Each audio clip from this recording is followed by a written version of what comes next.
I did not see one. I'm not saying it didn't happen, but I did not see one of these posts on social media where they were showing the comparison between a 30-year and a 50-year mortgage where they were running it at a higher interest rate. Everyone was talking about, look, if you got a 50-year loan, it really isn't that much savings over a 30-year, which I totally agree with. But it's worse than that, because if there really was a 50-year mortgage, like let's talk through what it would take for that to happen. I mean, we have a well-established 30-year treasury bond, the 10-year treasury bonds. We have 30-year, bonds that are well-established, 30-year mortgage-backed securities, and there's a stable market for these. And part of that stability is understanding, the prepayment speeds of those and the likelihood of default and all of these things, right? There's a lot of factors that go into why the 30-year is the right amount of time, and it's been well established. So if you think about a 50-year, you would have to create essentially a new market for a 50-year bond, which doesn't exist.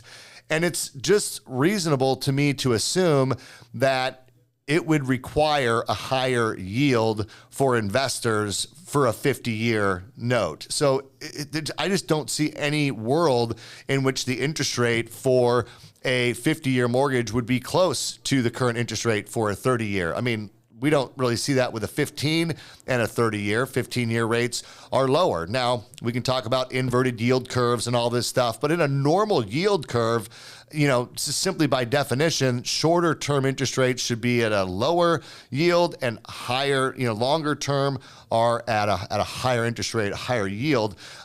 So I just think that to compare these as if they have the same interest rate is the first misnomer. The second thing is, we would have to create a whole new market that doesn't exist today, and the demand for that market, right? Like, who's going to be buying these 50-year mortgages? Who's the investors that are going to buy these? It's hard enough to get people to purchase 30-year mortgage-backed securities when they can buy treasury bonds that have, lower yields, but seem to be a safer risk, right? So now we're going to compete against 30 years in the open market with a 50-year that's unproven. I just don't think that it's likely. And if it did, it would be at a higher interest rate.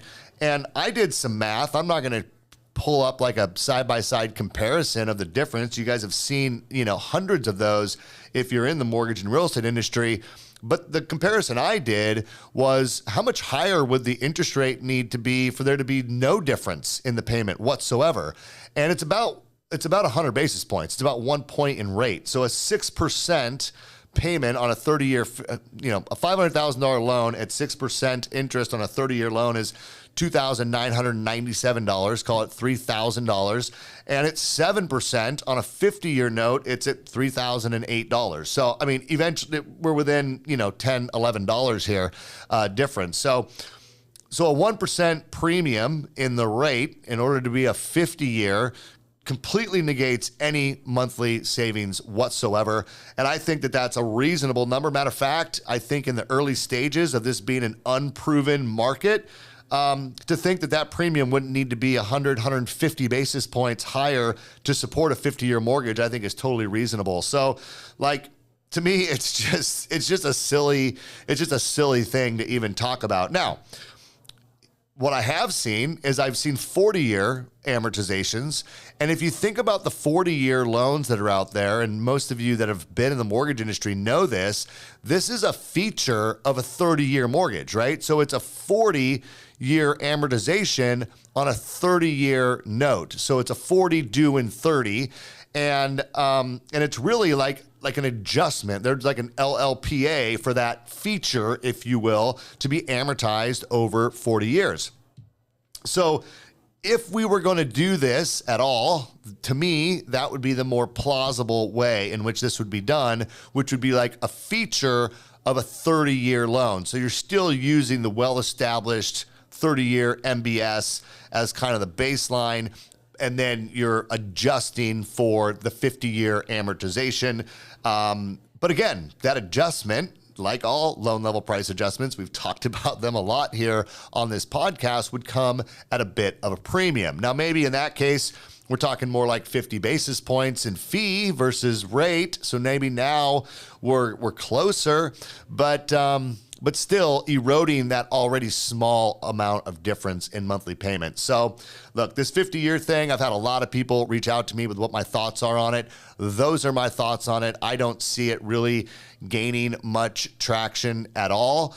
And if it does gain any traction, then it's my guess you would see it as a feature still based on the 30-year 30-year MBS that we're all very familiar with, that investors are familiar with. And that's probably how that would come to light.